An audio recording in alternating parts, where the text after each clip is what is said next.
go.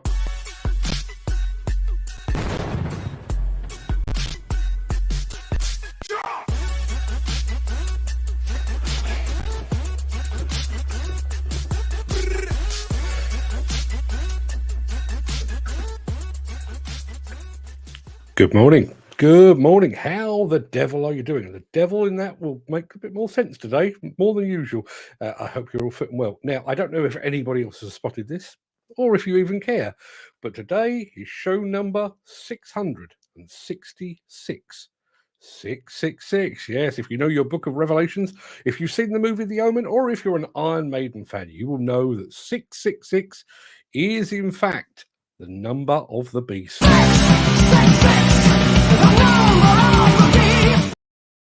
Yeah, cheers for that, Bruce. With that in mind, today's show is mainly about the beasts of the construction equipment sector, the biggest and baddest machines in the world. We'll get to all of that shortly. But there was also the small matter of our second of 3 JCB giveaways. As I mentioned yesterday, only a select few of us will ever get to stay at the JCB Golf and Country Club. But now you can smell like you did. While the staff at JCB were looking the other way, I swiped some of the goodies from their lodge. Hope they're not watching. And I'm going to give them away today. If you would like to smell like you've stayed at the JCB Country Club, there you are. There's several of those. All, if you can see that, Bamford branded. So yes, they smell, and I'm sure they are very expensive. If you would like to win one of those, then you need to do that. You need to type the word or the letters JCB, no spaces, JCB. Doesn't matter if it's uppercase or lowercase. Just type JCB into the chat to be entered into the prize draw, and you too smell like you've been to JCB.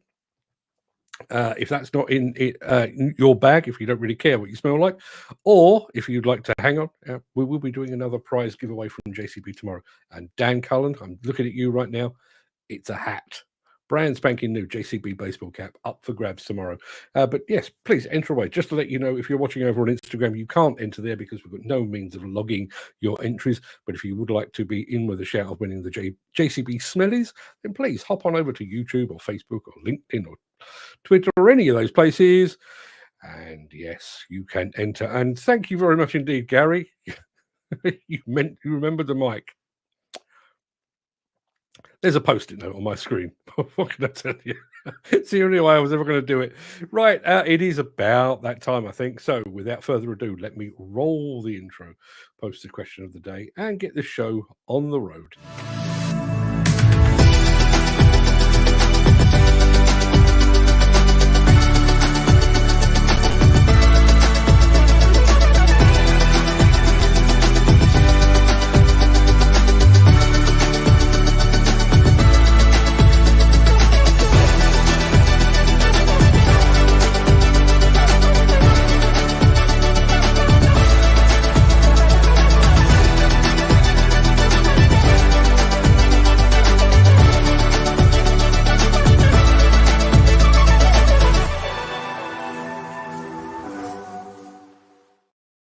Good to see Jim Turner getting into the spirits of things. Morning and a happy satanic show to everyone. Yes, show number 666. I'm sure Iron Maiden will be coming up in the not too distant future. Morning, Chris Ford, who says lights, camera, action, and microphone as well. I did remember, only because of a post-it note. The entries are coming through for the JCB competition, and they're also coming in for our question of the day, which we'll get to a bit later on. It is Thursday, the 15th of February, 2024. Welcome to the Breakfast Show. I am your host, Mark Anthony. In today's show, we're going to celebrate our 666th show by going full beast mode, featuring some of the biggest machines on the planet, from the likes of Caterpillar, Komatsu, and Liebherr. We've also got the lowdown on the new Stage V Teleskid machines from JCB, and we're checking out what Hitachi has in store for Intermat 2024. But before all that, we've got the small matter of our mystery machine of the day. So, here's this.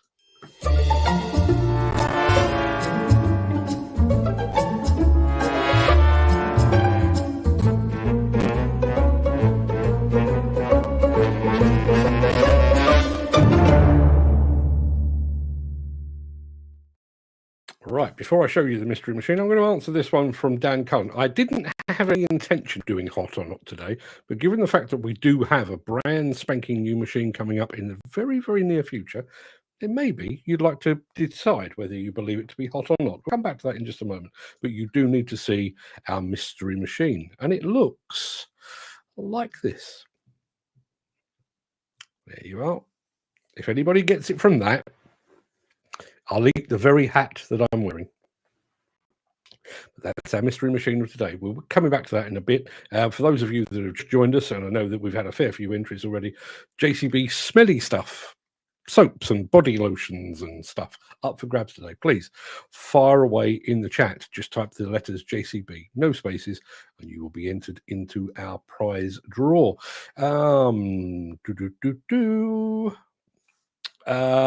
It is not a loading shovel. I'll tell you that much. That's the only clue you're getting at this moment in time.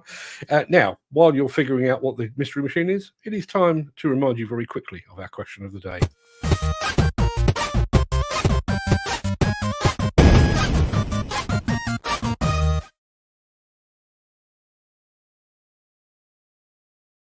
Yes, our question of the day comes from our resident quizmaster, Mr. Gary Muirhead, and I am certain this is a question we've all pondered in our quieter moments. What is the greatest topping for a jacket or a baked potato? And I can tell you that mine comes slightly out of left field. And I don't know why I'm pointing that way, because that's my right. Out of left field. I realise that cheese and beans are popular, tuna and sweet corn, prawn and mayo. Yeah, all of those are absolutely fine. But the greatest, in my humble opinion, corned beef. Stuff the jacket with enough butter to cause a cardiac arrest, whack some slices of corned beef into it, and bosh, fit for a king. Anybody's got any thoughts on that? Please let me know. What about you? What would you prefer on your jacket spud? People, let us know in the chat, and we'll come back to that at the end of the show. In the meantime, we do need to do a bit of this.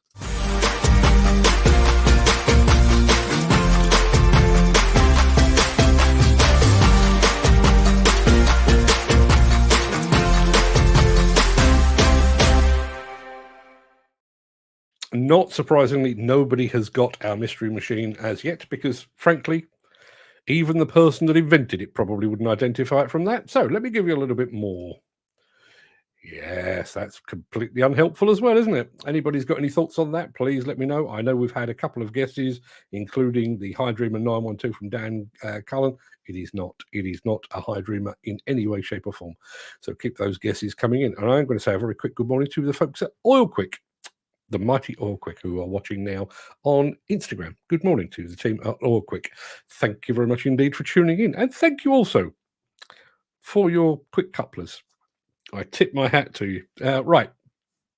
We will come back to all of that old stuff and nonsense in just a moment. But first, we do need to crack on with the show. And with memories of my latest visit to JCB still fresh in my brain, it's time to bring you another of the new products the company unveiled to the massed ranks of the UK and French construction press, and a couple of hangers on as well. Yesterday, we showed you the latest JCB backhoe loaders, and today we're featuring the company's latest word in the field of skid steers. Now, at Dan Cullen's request, I wasn't planning to do this, at Dan Cullen's request, I'm going to throw this one open. I want you to watch this, and I want you to decide whether you believe these machines... now, where has that gone? Oh, I know where it is. Yes, I've got to get this off my computer. I want you to tell me whether you believe these machines to be hot or not. And I just need to dredge this off my computer, so bear with me 1 second. I thought for one moment I'd lost it, but it's here somewhere, I know.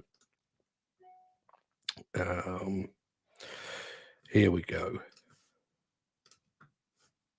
Cubs, the sales manager for skid steer loaders.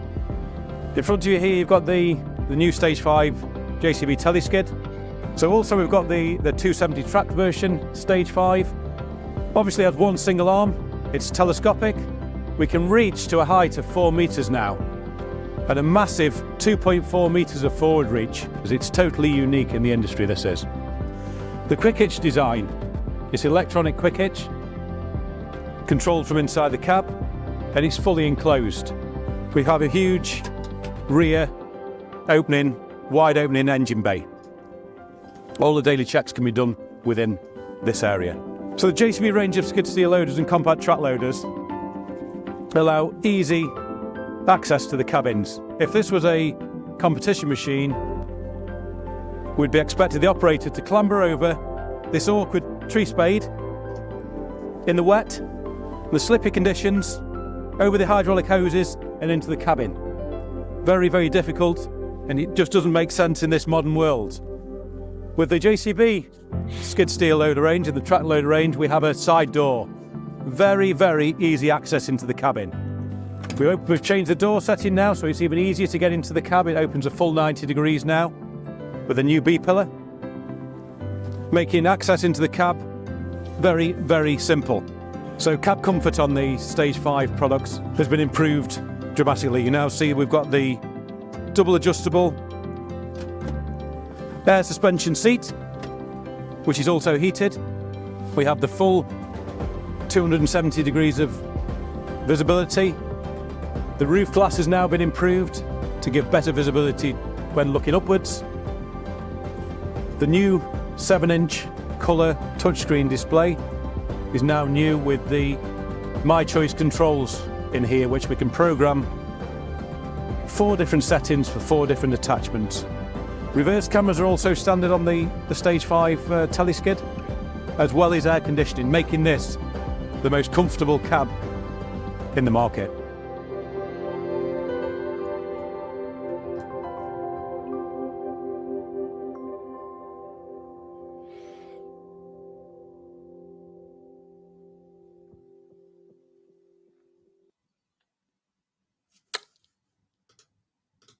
I will gladly admit, I was one of the dissenting voices back when JCB first launched its one-arm side entry skid steers, way back, just after the dawn of time. But they persisted and they persevered. I have to admit, I was very impressed with those 2 new models, but it's not up to me. I would like to know, do you believe them to be hot or do you believe them to be not? Let's know in the chat. While you're thinking about that, and this is specifically for Chris Ford, turn your phone, Chris. There's what the mystery machine looks like. And I'm going to give you a little slice more. That doesn't tell you anything at all, but you now know what we're working with. And I will ask you again, what do you believe on those JCB Stage V Teleskids? Do you believe them to be hot or do you think they are not? Let us know in the chat, and we'll round that up at the end, and we carry those forward to the show at the end of the year. Have you had enough of that, Chris? Hopefully you've seen enough there. Just while we're getting ourselves back in line, let's just have this to remind you exactly where you are. Hi, I'm Georgina Williams, aka JCB Digger Girl, and you're watching The Breakfast Show. Thanks, Georgina. Now, yes, very quick look at the mystery machine before we move on. Happy with that? Good. If anybody's got any answers on that, we haven't had any right answers yet. In actual fact, the chat seems to have gone very quiet, so please keep those guesses coming in. There is Ken Hatcher talking about Mark Hobbs, I think, at JCB. He says he knows that voice, thinks he met him. You may well have done. Mark is a regular up there, so yes, fantastic stuff. Let's have a look. Had a couple of guesses. Dan Cullen, you're close but no cigar. Jim Turner says hot. And Ken Hatcham remarkably says hot as well. Please let us know.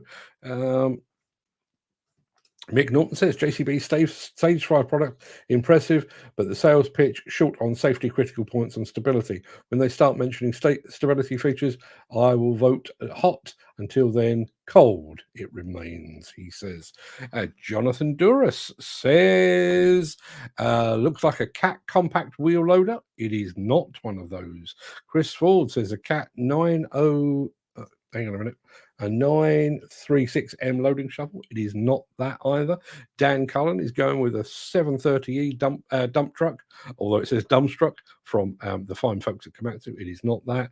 And Gary Muirhead is going with a motor grader. Not that either. We'll keep going on. Let's crack on with a little bit of this. If you are enjoying this episode, please consider supporting the show.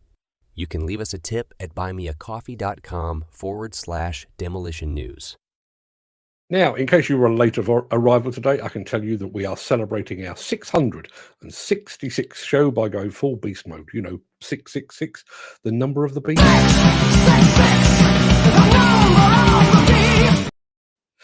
Okay, Bruce, that's enough of that. So in keeping with that plan, we are going to visit, first of all, a beast from the Caterpillar stable. This is the mighty Cat 6015B.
Yeah, just going to say a very quick good morning to Glenn Johnson, who's just joined us, and to our friend Footy. Footy, I still need your postal address to get your prize from yesterday over to you.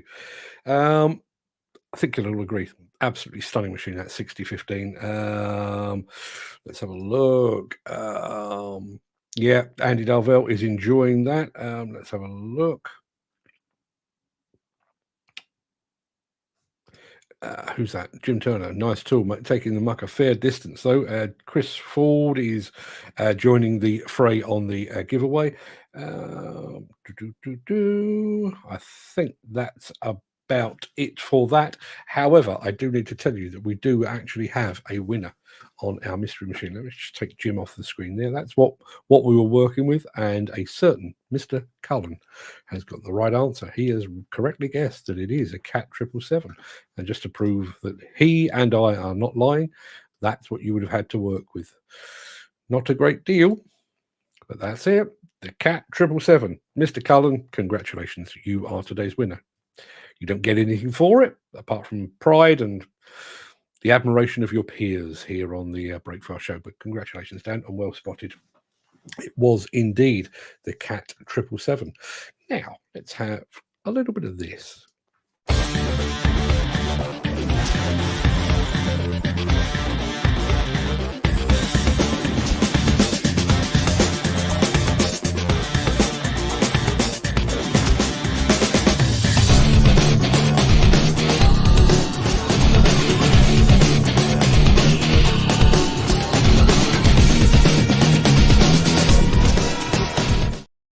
Okay, so we went large with something big from Caterpillar. How about we go equally big with something from their biggest competitor, the mighty Komatsu?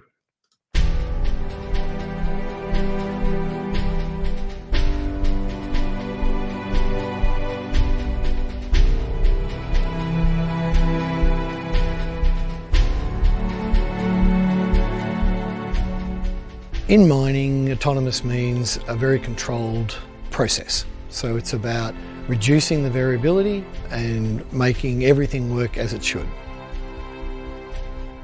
A couple of the advantages that customers report is an increase in productivity and reduction in their total cost of ownership.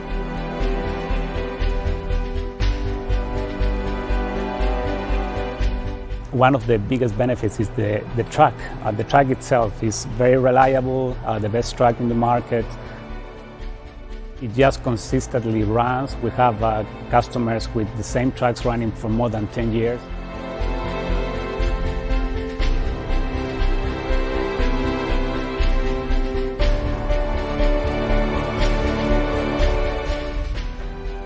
The safety factor, it certainly reduces the number of operators and exposure to the mining environment.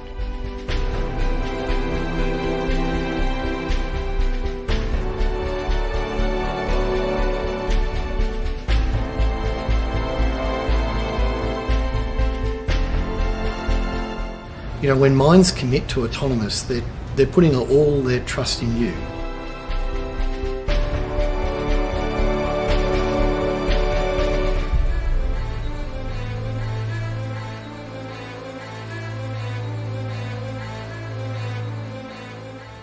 I think the biggest thing we have really is the experience. You don't just go out and put this system in. The experience that we have, we can bring that to these mine sites and make them successful. We try to work with customers from the onset all the way to the actual implementation so that we can give them some tools and leverage our experience in the market to help them manage through those challenges. People can learn new things and be part of this. We want people to be part of this journey as well. I think it's a space for everybody in this.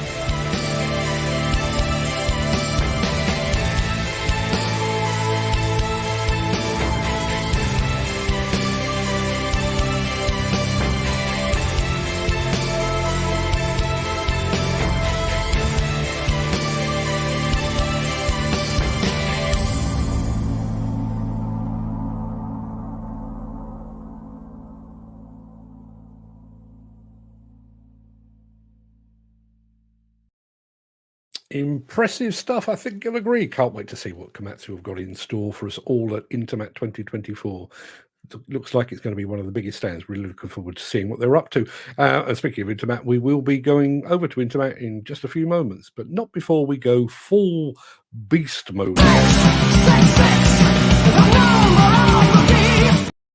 Yeah, okay, Bruce, that'll do for now.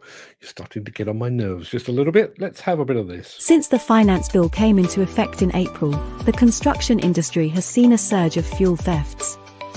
The rising cost of living has placed an additional risk of theft by employees and contractors, as well as opportunistic thieves. By using diesel dye and placing warnings of its use, you are sending a clear message that this is your fuel.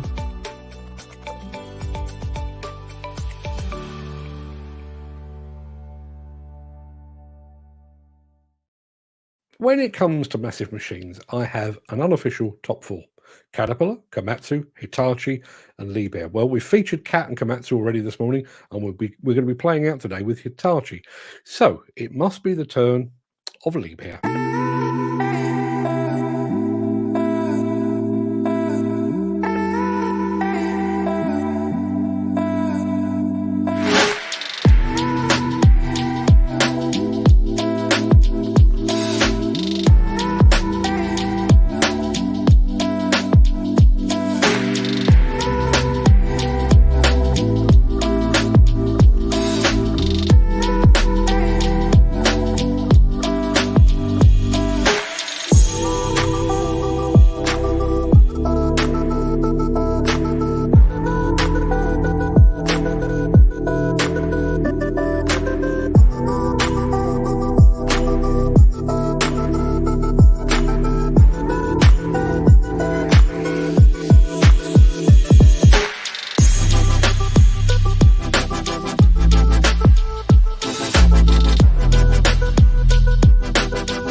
I don't speak German. Wouldn't surprise me one bit if it turned out that Liebherr was German for awesome kit.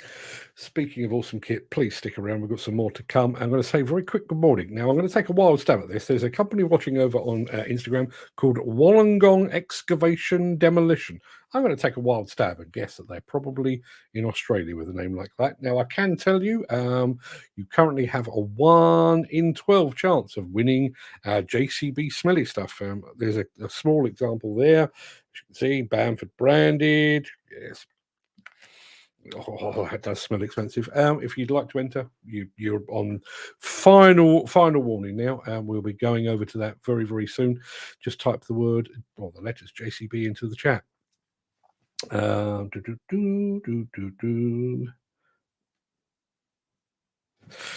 Let's have a look. Surprised they weren't Liebherr dump truck Cat 777 getting good press in the show today. Yes, and no money's changed hands either. Caterpillar, if you're watching, if you would care to sponsor the show, couple of million quid here or there, that'd be nice. I can live and hope. Now, we need to do a thing. What is the thing that we need to do? We need to do one of these.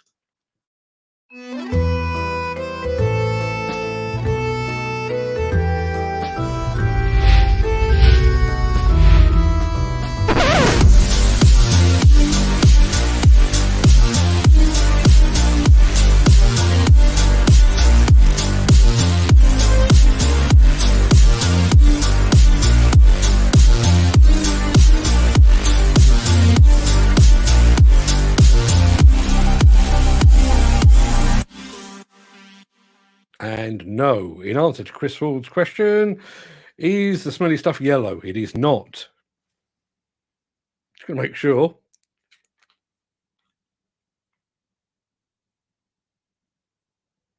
Sort of vaguely green, actually.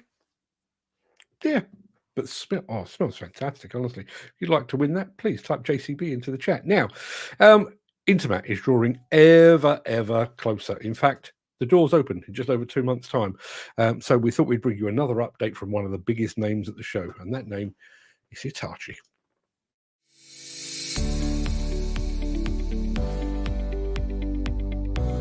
You may already know that Hitachi Connected Technology offers you a range of market-leading 3D machine control and special attachment solutions, and a unique fleet management solution to enhance the efficiency and safety of your Hitachi equipment. But you may not know that it's also available for other new equipment in your fleet, including other brands of excavators and other types of machinery. We can also retrofit HCT solutions to the current operated equipment in your fleet, and our specially trained engineers can come to you and do this on site for your added convenience. So it doesn't have to be orange, it doesn't have to be new, and it doesn't have to be done at HCT HQ. Keep your entire fleet connected with Hitachi Connected Technology.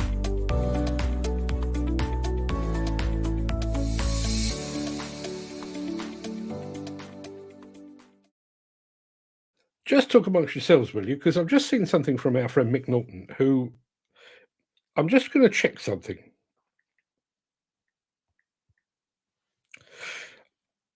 Mick, I think there's something wrong with your maths.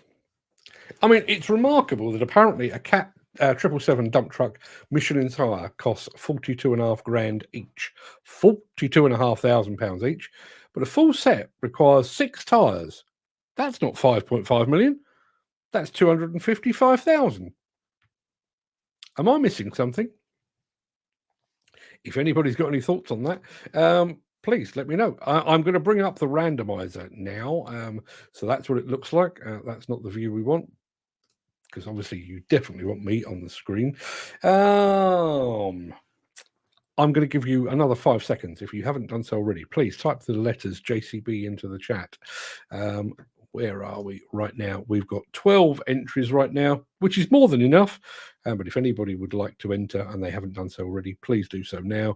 In 5, in 4, in 3, 2, 1. That's it. Game over. It's time to roll the randomizer.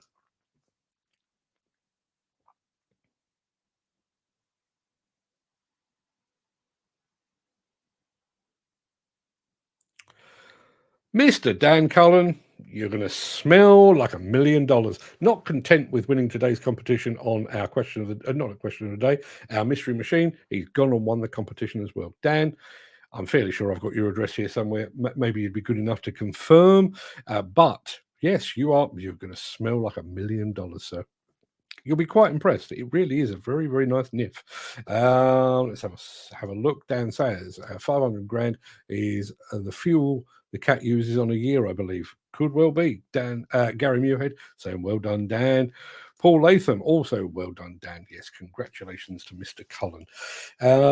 While he's celebrating his winnings and while I'm confirming his address, that pretty much wraps up the main part of this morning's show. I do want to talk about something that Chris Ford raised about what's going to happen to all the operators once we go autonomous in mines. If you've got any thoughts on that, please stick around. But in the meantime, I'm going to roll the outro before leaping gazelle like over into the chat to see what you're all saying today. You know, like I always do. If you can't stick around, please stay safe. Look after yourself, your family, your friends, and your colleagues. I hope to see you again very soon. Tomorrow, maybe, because we'll be back at 10 o'clock as per usual. But if you do have the time and the inclination, I will be back with the Craic immediately after this final word from our key show sponsor.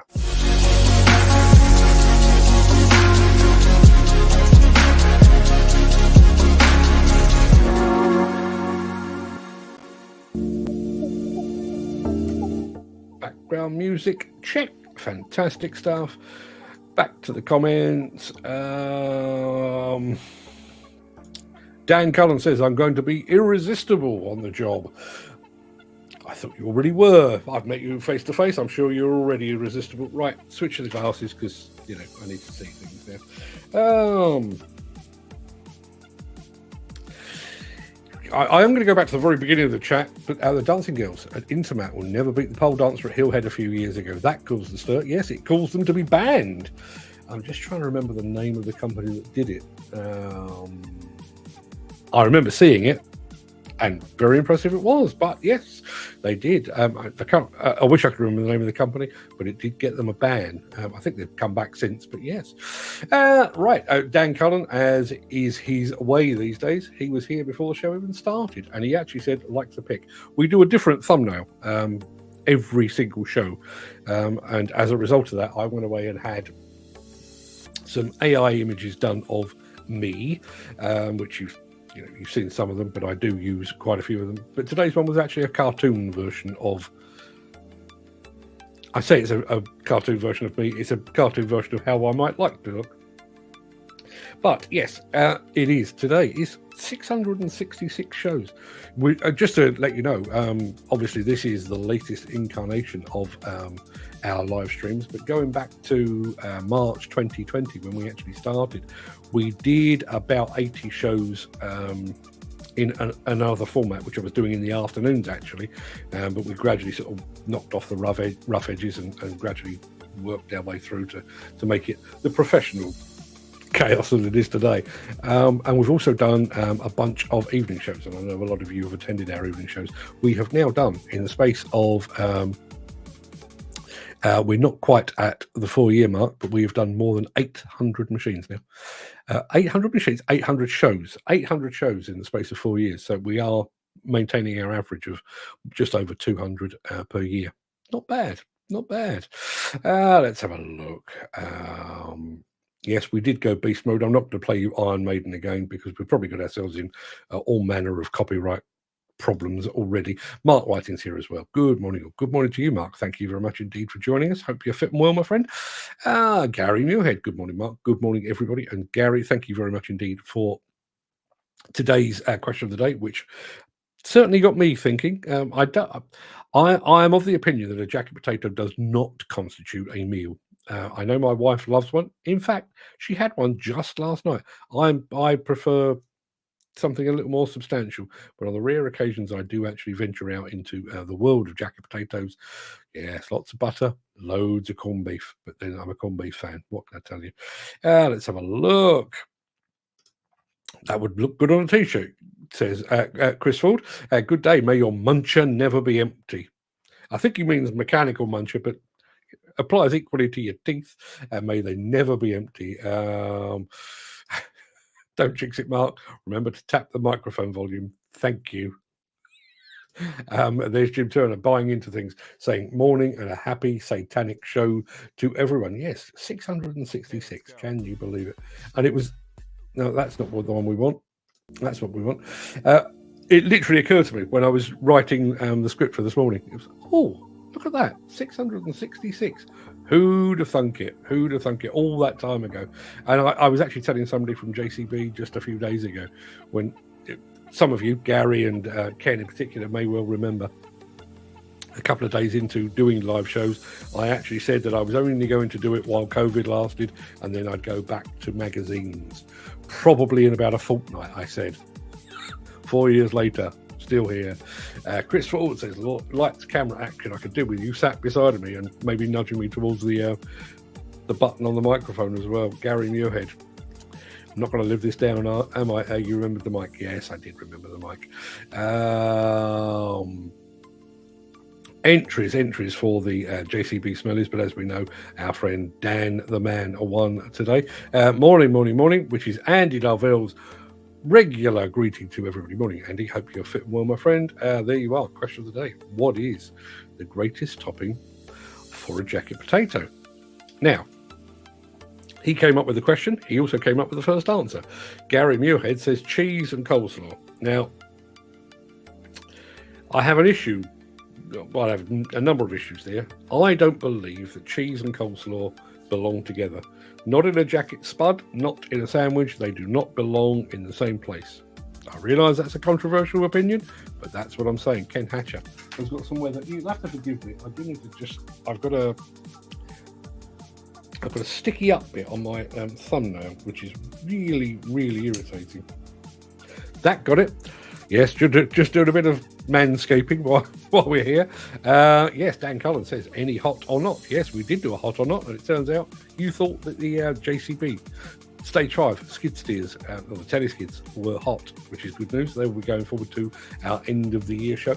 Going back to our question of the day, cheese and beans, the old standby. Don't know how you'd feel about this. My wife, who is not actually here at the moment, but my wife heard what I was doing today. Her recommendation for a jacket potato is beans. Oh, hang on. Butter, beans, cheese, dollop of Branston pickle on top. Again, I would say that I don't believe that Branston pickle belongs anywhere near baked beans, but that's what she says. I can't argue about her taste because, frankly, look at the Adonis that she chose to spend her life. Good Lord. Chris Ford says, question of the day, cheese in large quantities and don't forget the butter. Let's be absolutely honest here. The main reason for eating a jacket spud is the taste of butter, isn't it? And here's the thing. If I have, like, I before I came on the show today, I had a slice of toast just to get me in the mood, right? So I've buttered the toast and I put a lot of butter on there. And the taste of butter on hot toast is fantastic. But if for some reason I'd got any of that butter on my finger, I couldn't just lick it off because it's too buttery.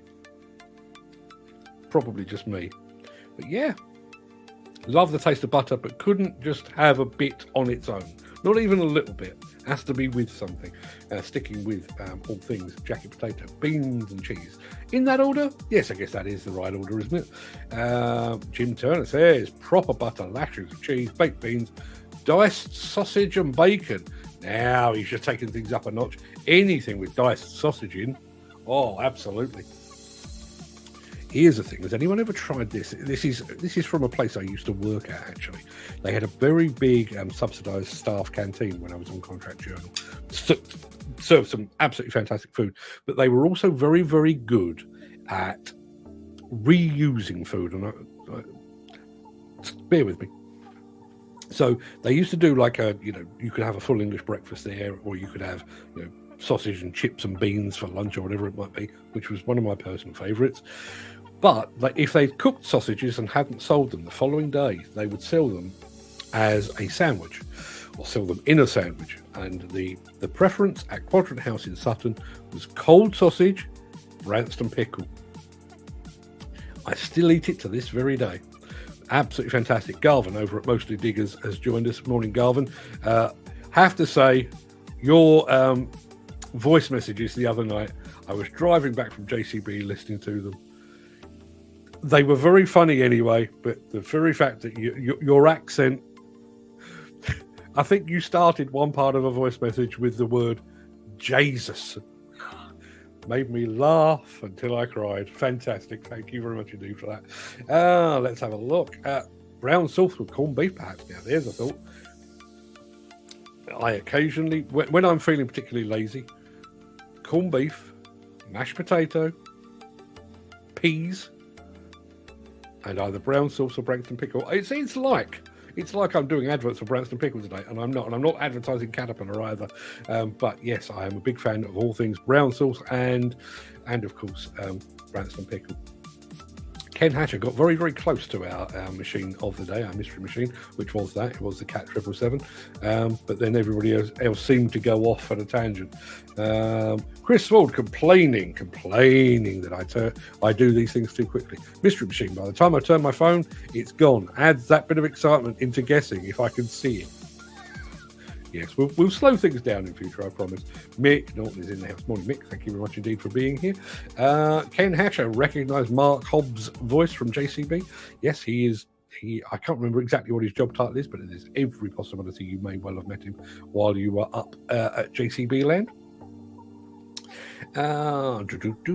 Ken Hatcher says, is that the skid steer they had in Las Vegas 6 years ago? I reckon, and I'm doing this completely off the cuff, I'm pretty sure I reported on JCB skid steers before I left Contract Journal or Plant Manager's Journal. So not those very ones, but that JCB have been in the skid steer game for 30 years, if not a little bit more, would be my guess. Dan Cullen guessed, first of all, the Cat 797. That's the one I wanted to feature, funnily enough, but I couldn't find a photograph that worked in perspective that I could reveal slowly but surely. So we went with the 777, but you got that anyway. Hot, tiny machine with a good reach, as long as it's powerful enough and decent lift capacity. It seems to be. I mean, the outward reach of, what was it, 2.4 meters, upward of 4 meters, puts it in a little class all its own. I have to say, I was mightily impressed. And I realise, I mentioned this possibly yesterday, this idea of a single arm. I remember a friend of mine coined it the one-arm bandit. I realised there were concerns about that, and twisting motion and stress and what have you on the boom arm. Don't think that's necessarily a concern anymore. And I have to say, particularly with like the tree spade that Mark demonstrated it with, clambering over something like that. I mean, it's bad enough on a bucket where you've got mud on the top of the bucket, on the bucket edge, and you could slip and hurt yourself. Climbing over a tree spade, no great fun. Whereas, why are skid steers still the only machine where you're getting over the attachment? Yeah. Emeteo US, love it. I don't know what it is that you love, but Emeteo, I'm not sure I'm pronouncing that right, over on Instagram. Thank you for being here. Whereabouts in the US, if assuming you are in the US, whereabouts in the US are you? Love to hear from you. And what is it that you do? I can see that your logo looks a bit like a rhino, although I'm looking at it, it's about that big, so I'm guessing it's a rhino, but thank you very much indeed for being here. Ken Hatcher also agreed that the Stage 5 Teleskids were hot. Not so much from our friend Mick Norton, however, who says JCB Stage 5 product impressive, but the sales pitch falls short on safety critical points on stability. When they start mentioning stability features, I will vote hot. Until then, cold it remains. He's a hard man to convince. Thank you very much indeed for that, Mick. It's a good point. Jonathan Duras is here, says, looks like a Cat compact wheel loader. It may well have done just by the wheels, but it was, in fact, it was the Cat 777. I think that was probably the first big rigid dump truck I ever actually saw in person. Cat 777. Chris Ford was also guessing loading shovel, the 936M. Incorrect. I just realised we've still got our competition open. We shouldn't have, because Dan Cullen won it. I do love predictive text, but it does things like that. Dan Cullen guessed the Komatsu 730E dump truck. Know what you mean, Dan. Know what you mean. Gary was guessing 14 M3 motor grader. Not, but he did say that the Teleskid was hot. Dan Cullen agrees, hot. Cab comfort on JCBs have always been ahead of the game. Hot. Chris, I think you're absolutely right. Didn't do a great deal of driving. Had a quick spin in one of the backhoe loaders just to get a feel for that. Thought that was very, very good. I'm going to say good morning to Weaver Demolition, who have just joined us over on Instagram. And I can tell you, Emmett of Ameteo.us is from Atlanta, Georgia. Just as an aside, Emmett, my eldest daughter, her name is Georgia. Just saying. Apparently they are a heavy-duty equipment rental company. May you live long and prosper, sir. Emmett, thank you very much indeed for being here. I will get round to actually visiting Georgia one of these days. I've done a few bits and pieces. I've done the Tennessees, and I've done... where else did I go? Mississippi and all around there. Never done Atlanta. One of these days. Coming for the food mainly, but thank you very much indeed for being here. And as I say, good morning to Weaver Demolition. With effect from today, the economy is potentially in recession. What chance for construction through 2024? Very good question. There was another thing that came up on the news, and I'm going to throw this in before I address Mick Norton's question. Apparently, I can't remember exactly how they worded it, but it's something like, is it dual cab pickups are going to be classed as a company car as of soon, which means that the taxation on those will be different and therefore more expensive. Anybody heard anything about that? Emmett is back again. More than welcome to stop by and visit us. A great guest to have around. Listen, Emmett, if I can make that happen, I am going to be in the States in September, but I'm going to be in Vegas, which is not exactly on your doorstep. I'm popping over for the Mine Expo show. Bearing in mind you're a heavy-duty equipment rental company, if you're going to Mine Expo, let me know. Coffee's on me. That's a promise. Yes, potentially in a recession. Yes, we've had, is it 3 quarters of negative growth, which I think is... I never understood what negative growth is. I think that's shrinking, isn't it? If you're not growing, you are surely shrinking. And yes, it is going to be tough out there. Listen, we saw the news of Barratt buying Redrow, and according to some of the news reports I've seen, were it not for the current situation in the house building market here in the UK, that process and that purchase would never have taken place. We have also lost 4 demolition companies in very quick succession. I think we all know what's going on out there. Dan Cullen is being inundated with people looking for work. What is the Bob Dylan expression? I don't need a weatherman to know which way the wind blows, and I think that's exactly what we've got in this industry. We don't need somebody officially telling us that times are hard out there, because frankly, we're living it and breathing it. Footy is with us, but very temporarily. He's back behind the levers today. Some animal, that excavator, I think that was the 6015B from the mighty Caterpillar. There is Dan Cullen's correct guess for our mystery machine of today, and there is Footy.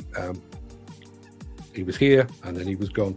Mick Norton says, love the boom dipper geometry on that Cat 6015B. Formidable breakout forces available.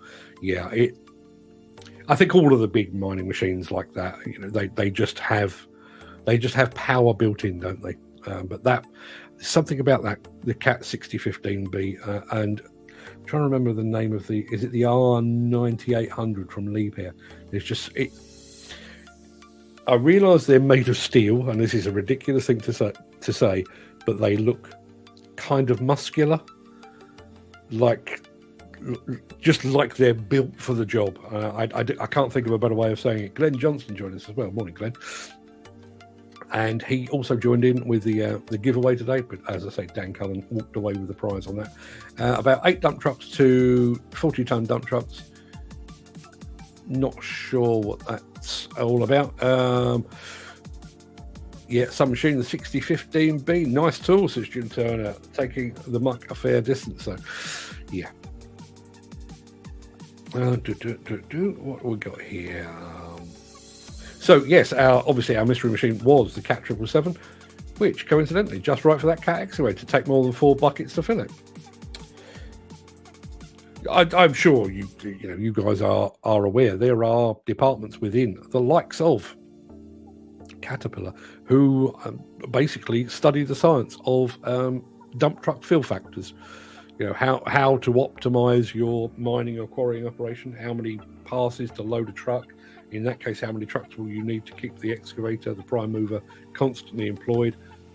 There's a science behind it. Maybe we'll get somebody to talk about that one of these days. I'd love to hear about it. Chris Ford, question of the day, I think, is this. Not my question of the day, this is Chris's question of the day. When mines become automated, what happens to all the operators? They don't have a job anymore, is the easy answer. Now, those autonomous mines, there are still people there. They're just not out in the field. That's how they achieve the safety levels that they have achieved. But yes, there will be a reduced requirement for operators, which is not good. But I've said it before and I'll say it again. I do wonder if we ourselves are actually contributing to that move towards autonomy. We have, as an industry, and when I'm saying as an industry, I mean construction, demolition, mining, quarrying. I think as a combined industry, we have failed to address the skill shortage for so long that I think we've had construction companies and mining companies have had to look for different ways of achieving what they need to do. And I think the manufacturers at the same time have come up with a solution to fill that gap. Atacama Earthworks has just joined us. No idea where Atacama Earthworks are, but thank you very much indeed for being here over on Instagram. Yeah, so I think we've almost been the architects of our own demise to a degree. Our failure, and I realise ultimately it is the working man, not the industry, that will suffer. But I think the fact that we have consistently failed to address the skill shortage in the industry, we've almost made autonomy inevitable, because buildings still need to be built, quarries still need to quarry, mines still need to mine, and if we can't come up with enough people, we need another way. What is the other way? Get the machines to do it. The rise of the machines. Will it come back and bite us? We've all seen Terminator movies and Skynet and all that kind of stuff, when they become self-aware and we have dump trucks marauding the planet, killing all in their path. We may come to regret our inability to address the skill shortage. Until then, what choice do we have? Nick Saunders was a little bit late, says, morning, old dog needed his favourite trees. I can only relate to that. Andy Darvell, very tongue-in-cheek, says, the show today seems to be only featuring mini diggers. When's the big stuff coming? Yes, we're back to regular programming tomorrow. Just couldn't resist. Show number 666. It had to go beast mode, didn't it? Going back, this was Chris Ford's question. When mines become automated, what happens to all the operators? And this, I have to say, this is a good answer from Mick Norton. The shareholders are delighted. No more strikes, no more sick, no more holiday pay, no more paternity leave or maternity leave. All of that gone away in an instant, because machines will just run and run and run. Dan Cullen says, beast of a machine. Not sure what one we were talking about there, because we've had several beasts, but I will certainly agree with that. Adrian Rogers, not seen Adrian here before or recently, but good morning, Adrian. Thank you very much indeed for joining us. Appreciate your company. Footy says, sorry guys, can't stop, enjoy yourself. Got other stuff to do right now. Not fully understand. If you want big, seek O&K. Yeah, I would absolutely love to go and find some decent O&K footage. We had some O&K machines from the Banks mine up in Northumberland, but they were all deceased and lying in state. Would love to get some of them in action. And Deddy SR says, live on air over on Instagram. Yes, we are very much live on air. I can prove it. Deddy SR, that's for you. We are live on air. Would be better in real time so we could see the actual speed of the machine. Yeah. Listen, Jim, I take that on board. I sped that up purely just to make it tie in with the music, which is not necessarily a good idea. We get that quite a bit over on Instagram. People like to hear the sound of the machines rather than music. They actually like to see machines moving in real time. But 4 passes to load a truck with something as big as that, it's a bit samey after a while, but I do take your point. I think you're absolutely right. Great chill music. Thank you, Dan. I actually chose that. Yes. Ken, I know you said this before. Big truck, bet it's boring working on them things. Yeah, well, again, we've mentioned this in the past. We had a guest on one of our shows from Caterpillar talking about precisely that. The very fact that we do have big truck operators nodding off at the controls, because I think it's a combination of things. I think there is a monotony of doing the same haul road day in, day out, and so I think that's part of it. But I know my son Fred falls asleep in the car. We went to JCB the other day. He was fine going up, but on the way back he slept about 3/4 of the way back.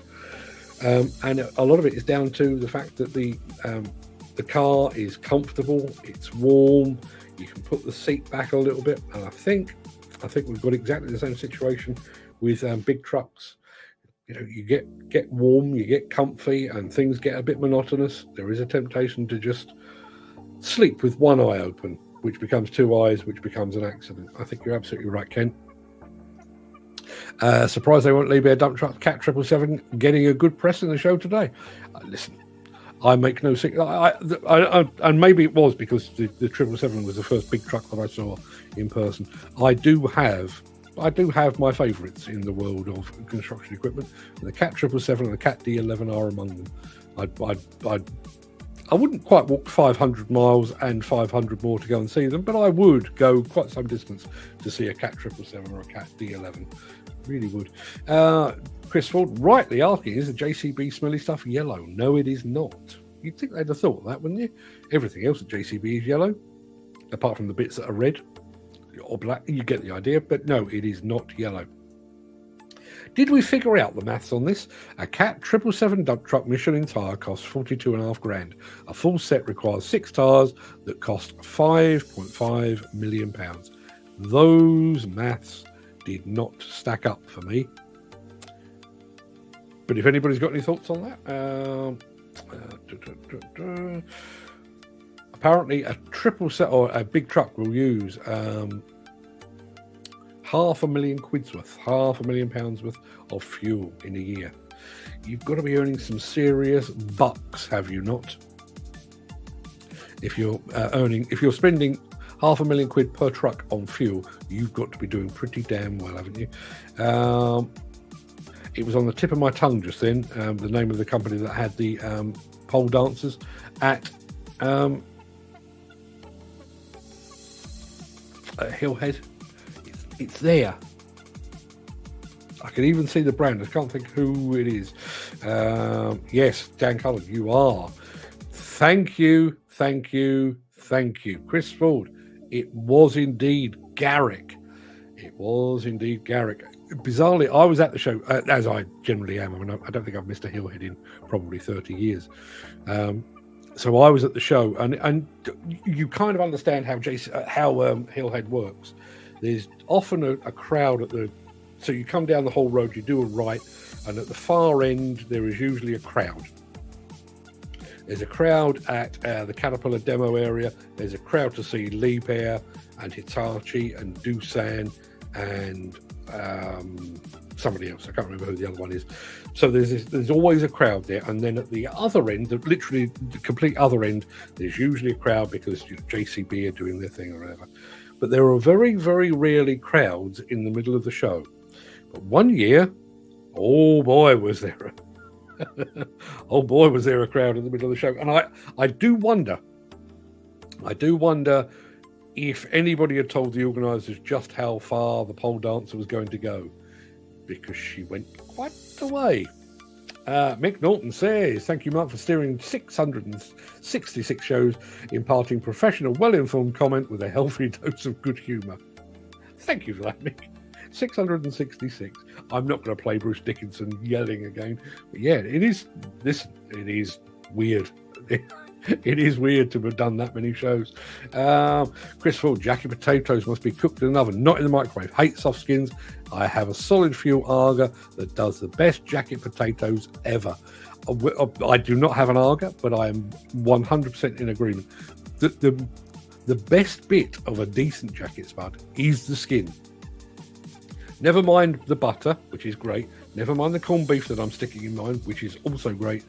But a crispy skin jacket potato, I'll sit there and gnaw on that for quite some time. Mick Saunders, question of the day: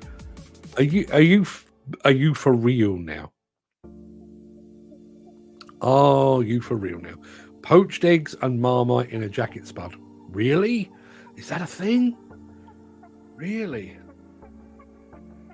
Dan Cullen is saying beans, and he says, not read my question of the day yesterday. Where did you put your question of the day yesterday, Dan? Is it here or is it on WhatsApp? Let me know. Mick Norton, very specific. Lurpak butter, medium cheddar, and spicy beetroot. Oh, now I bet that looks horrible because beetroot makes everything look horrible, but I bet it tastes fantastic. Do love me a bit of beetroot, I have to say. Andy Dalvell saying ham, beans, and cheese on top. Then a good dollop of mayo. You had me right up until the dollop of mayo. Not a fan of mayo at any time. And please, this is an important point that I'm going to make. Please tell me there's nobody here that has mayo on their chips. I know Ken is a fan of mayo on pizza, but he's Welsh. I'll allow that. But please tell me that nobody puts mayo on their chips. Chris Ford says, I think your wife has great taste in food. And in men, quite clearly.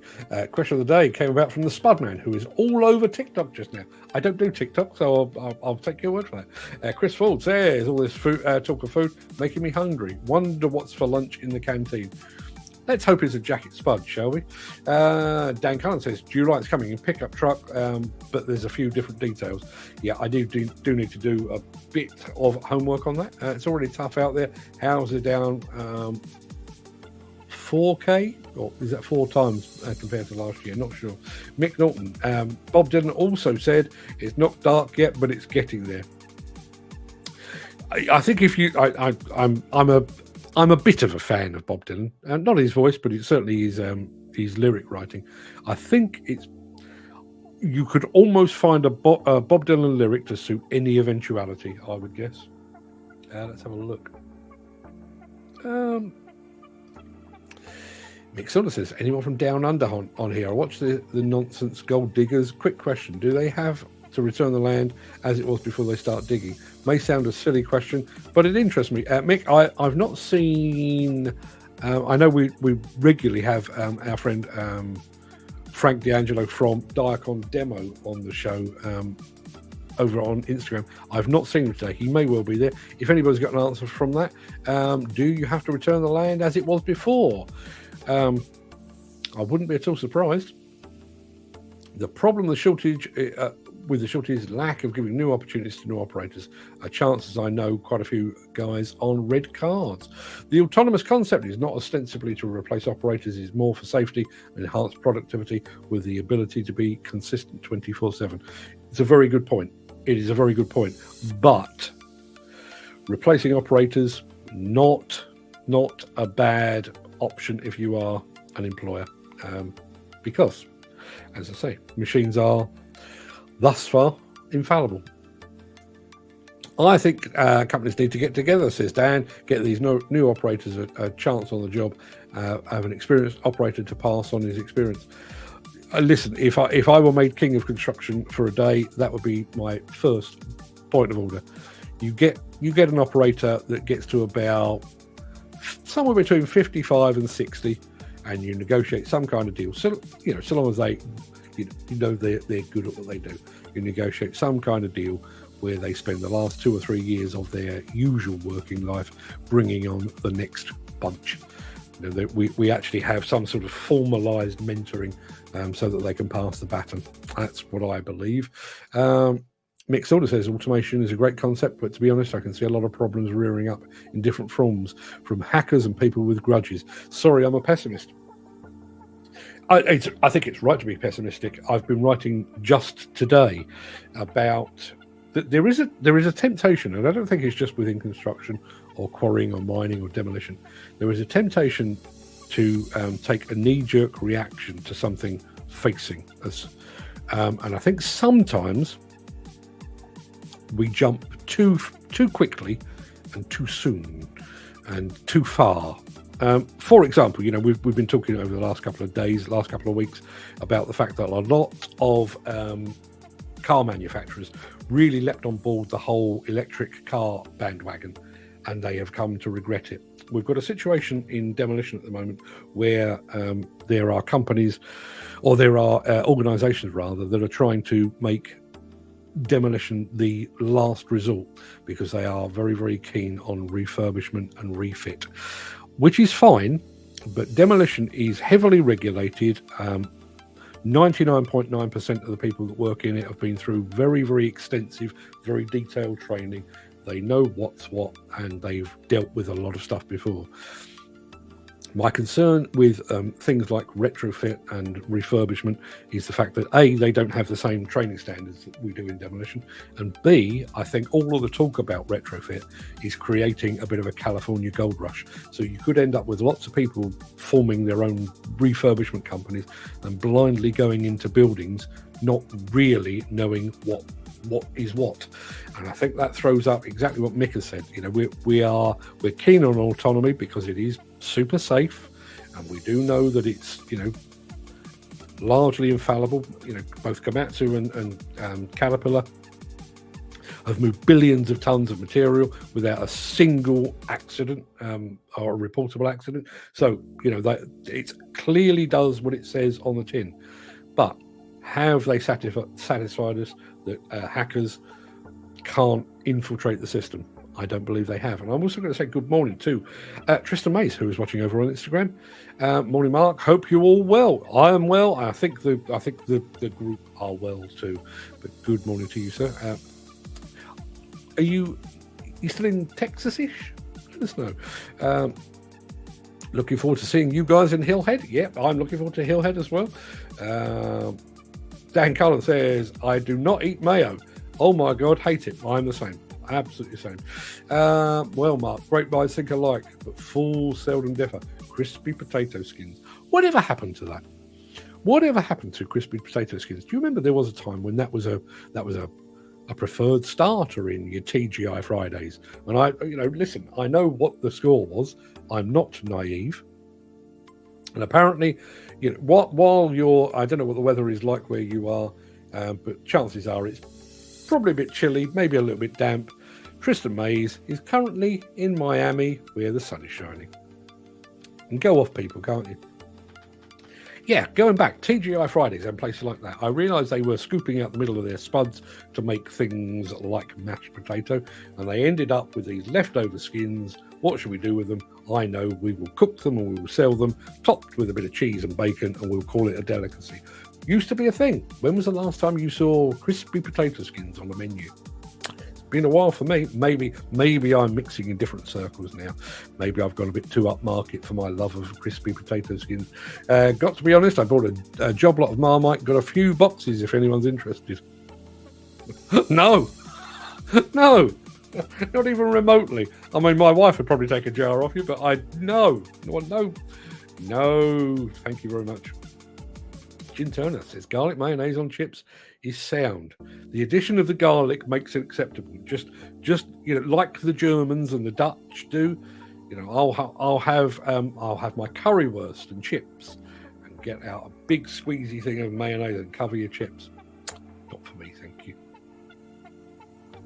Okay, we're now. I'm on the same wavelength as Dan Cullen. Houses have gone down £4,000 compared to last year.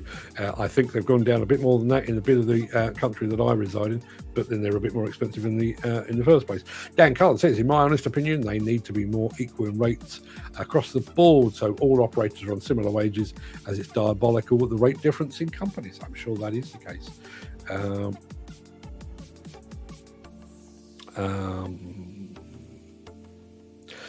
So look, Dan also says red cards £14 an hour up to 5 years ago as it's training in progress. Blue cards £22 an hour after 5 years on plant right across the board, UK wide. Then you won't have people seat hopping to job and operators may become more reliable. It's an interesting point. There is a weird kind of what's the word? There's a weird paradox. That's the word I was looking for. Weird paradox. Operators, and I mean this in the nicest possible way, given the fact that the show is full of them, there is a weird paradox in that operators want their employers to, keep their wages in line and to be very loyal and supportive of them. But operators do, the offer of another $5 a week or something like that, and they're out the door. Maybe Dan has a point. Maybe the idea of actually, you set your wages according to your qualifications, and those are the same across the board. Maybe that's an answer. I'm not sure it's a good answer. Not sure it's the right answer, but I do wonder. Jim Turner has something to say about that. Would this be possible? I'd love Chris and Tim Meany, Intake, and any firms that would possibly agree. There we are. That's Jim Turner's response. All operators are not worth the same rate, irrespective of what colour card they hold. No two workers are the same. And there is, I think, your problem. There is your problem. Mick Saunders says, been in my place 14 years, had 5 ovens. Reason people not doing crispy skins is because of the devil's invention, the microwave. You could well be right, but in restaurants, I wonder if that's the case.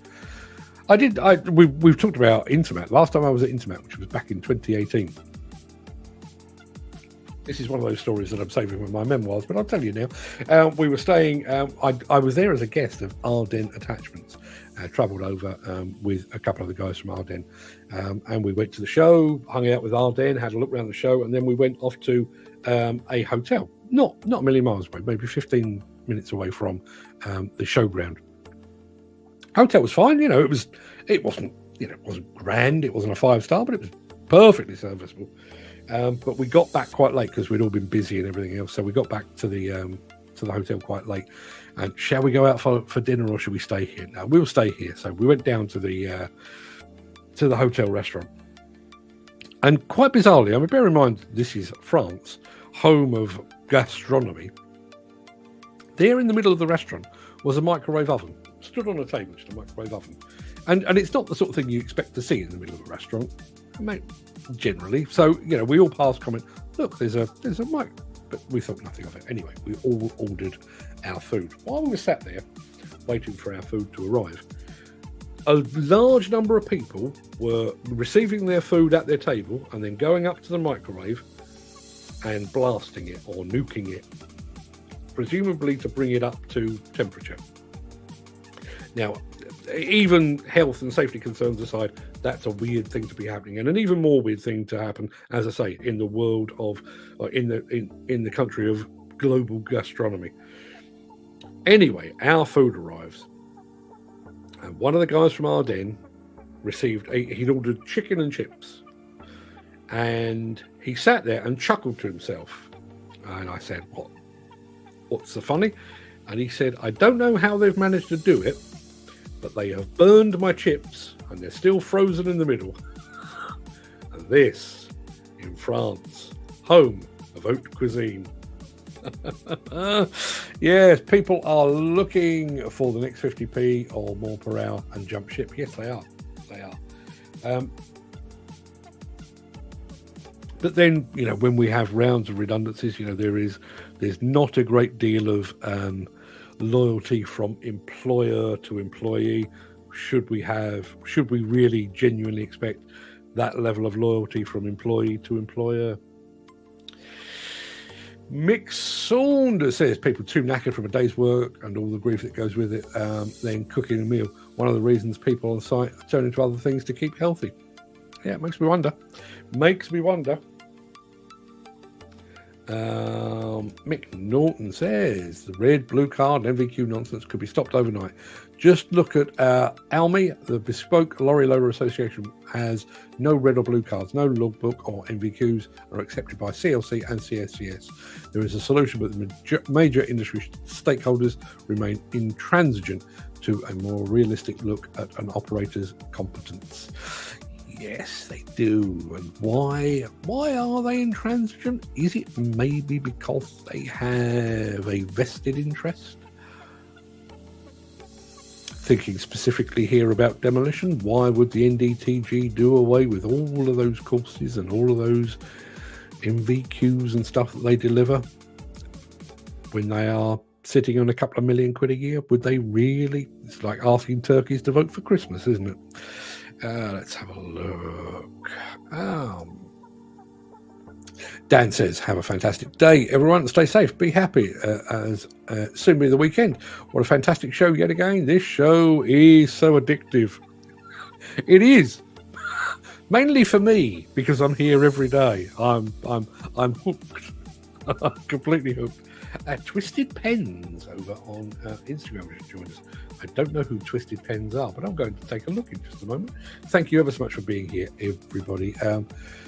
Yeah, I think that pretty much wraps things up. We're going to be back to normal programming tomorrow because the number 667 has no satanic connotations whatsoever. So yes, we'll be back to normal programming. Not sure if we'll have any more updates on all things JCB because my video editor is currently working in Fulham for David Lloyd Leisure. So maybe next week we do our next JCB bit. We'll see how it all pans out. But I'm sure we'll have more to show you tomorrow. And we will have a JCB baseball cap, brand spanking new, hot off the press to give away. And we'll also have a new mystery machine as well for you to take a look at. Mick Saunders. I believe a lot of people on here forget it was a major contractors group who started this card lot mainly to make sure blacklisted boys couldn't get a job.